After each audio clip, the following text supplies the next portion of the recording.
আমাদের প্রিয় মুখ্যমন্ত্রী শ্রীমতী মমতা বন্দ্যোপাধ্যায় ও প্রিয় সাংসদ শ্রী অভিষেক বন্দ্যোপাধ্যায়ের নির্দেশে আমাদের মংরাহাট ২ নম্বর ব্লক তৃণমূলের সভাপতি এবং মংরাহাট ২ নম্বর পঞ্চায়েত সমিতির সহকারী সভাপতি আমাদের সকলের প্রিয় দাদা মাননীয় সেলিম লস্কর মহাশয়ের ব্যবস্থাপনায় আজকে যে অগণিত মানুষ এই মিছিলে সমবেত হয়েছেন, সবার প্রথমে সকলকে জানাই অসংখ্য ধন্যবাদ এই মিছিলটা সম্পূর্ণ করার জন্য।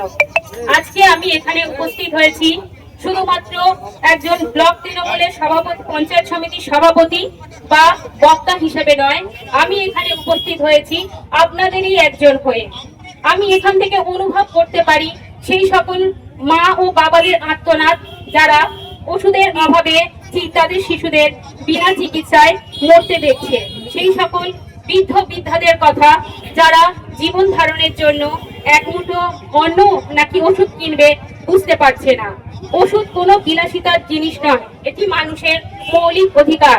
কিন্তু কেন্দ্রের সরকার সাম্প্রদায়িকতার বীজ চারিদিকে বুনে দিয়ে মানুষের, সাধারণ মানুষের বেঁচে থাকার ক্ষমতাটাও ছিনিয়ে নেওয়ার জন্য ওষুধের যে ক্রমবর্ধমান দাম বৃদ্ধি করে চলেছে, তার প্রতিবাদ জানিয়ে আজকে আমরা এই আন্দোলন শুরু করেছি এবং এই আন্দোলনে আমাদের সকলের কণ্ঠস্বর এক হতে হবে। আমরা জানি, ইতিহাসও সাক্ষী আছে যে অন্যায় পরিবর্তন তখনই আসে যখন সাধারণ মানুষ অন্যায়ের বিরুদ্ধে গর্জে ওঠে। আমাদেরও আওয়াজ এক হয়ে থাকবে এবং এই আন্দোলন ভবিষ্যতে বৃহত্তর থেকে বৃহত্তম হয়ে উঠবে। আগত সকল মানুষ, সকল মিছিলে সমবেত সবাই মা বোন ভাইদেরকে আমি অসংখ্য ধন্যবাদ জানিয়ে আমি বক্তব্য শেষ করছি। যার দাম ছিল 1 টাকা 20 পয়সা, 10টা স্ট্রিপের দাম হয় 12 টাকা, সেই ওষুধটার দাম হয়েছে 29 টাকা। আবার এরা বলছে নাকি ভারতবর্ষের উন্নতির স্বার্থে আমরা এই ওষুধের দাম বাড়িয়েছি। আসল ব্যাপারটা তা নয়। নির্বাচনী ইলেকশন বন্ড কিনেছিল বিজেপি কাদের কাছ থেকে? র্যানবাক্সি, একটা পপুলার নয়, এটা ইন্ডিয়ান নয়, বিশ্ববিখ্যাত একজন কোম্পানির কাছ থেকে যে ইলেকশন বন্ডের টাকা নিয়েছিল, সেই টাকাটা সাধারণ মানুষের কাছ থেকে সেই কোম্পানিকে তুলে দিচ্ছে। প্রতিবাদ আমাদের সেইখানে।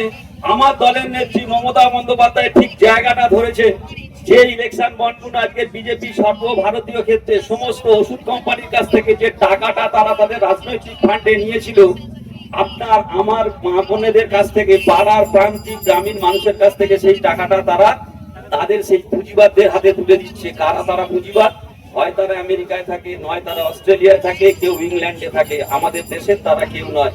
আমাদের নেত্রী মমতা বন্দ্যোপাধ্যায়, সঙ্গে আমাদের সহায় অধিনায়ক আছেন অভিষেক বন্দ্যোপাধ্যায়, তারা যে নেতৃত্ব বুঝেছেন সেই সংসদে দাঁড়িয়ে বলেছেন এটা কোন জায়গা থেকে এলো আমাদেরকে একটু বোঝালে ভালো হতো। উত্তরে কিন্তু ভারতবর্ষের প্রধানমন্ত্রী নয়, ভারতবর্ষের অর্থমন্ত্রী নির্মলা সীতারামন, তিনিও কোনো উত্তর দিতে পারেননি।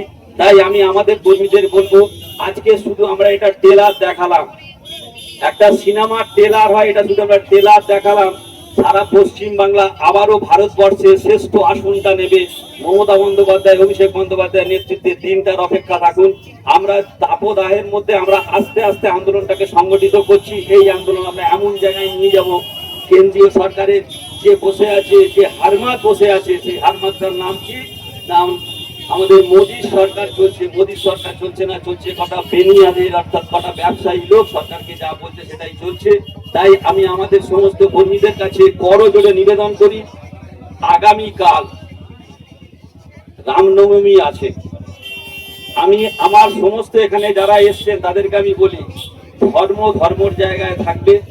এই নিয়ে যদি কোথাও কোনো অপ্রীতিকর অশান্তি ঘটে তার দায়ভার আছে, কিন্তু তার জন্য প্রশাসন আছে। আপনারা যে যার এলাকায় নিশ্চিত খেয়াল রাখবেন, যদি কিছু হয় নেতৃত্বকে জানাবেন, নেতৃত্বকে মগরাহাটকে সেদিনকে জানাবেন, বিধায়ককে জানাবেন। এর বাইরে নিজেরা কোনো সিদ্ধান্ত নেবেন না।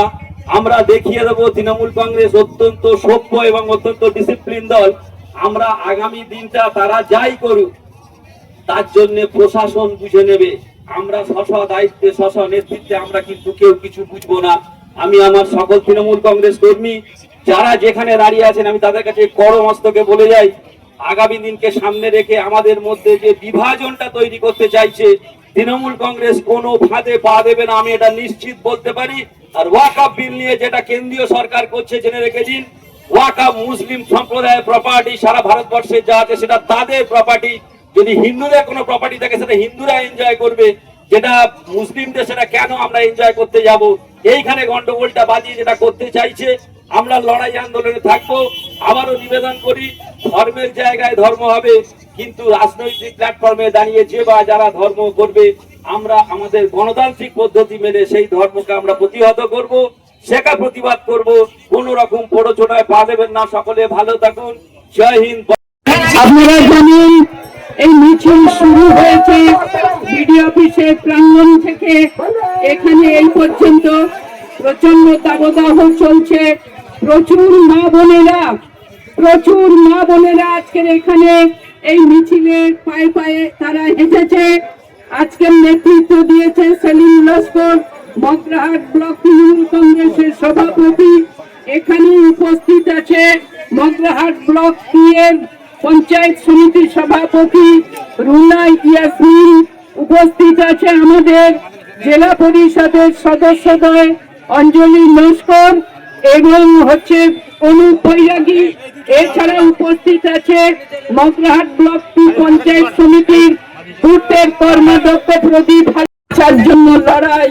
মুখ্যমন্ত্রীর নির্দেশে, অভিষেক বন্দ্যোপাধ্যায়ের নির্দেশে বাঁচার লড়াই এবং সাম্প্রদায়িক বিজেপির বিরুদ্ধে আমাদের লড়াই। আপনারা দেখেছেন গতকাল ওয়াকফ বিল জোর করে পাশ করিয়ে দিয়েছে, আর আমাদের সাংসদরা তারা এবং ইন্ডিয়া জোটের সমস্ত সাংসদরা গতকাল লড়াই করেছে, আন্দোলন করেছে। এই আন্দোলন চলবে। এরা সাম্প্রদায়িক সংঘাত বাঁধাতে চাচ্ছে। বন্ধু, এটা আমরা চাই না। আমরা ভারতবর্ষের তথা রাজ্যের মানুষ, আমরা সবাই ঐক্যবদ্ধ।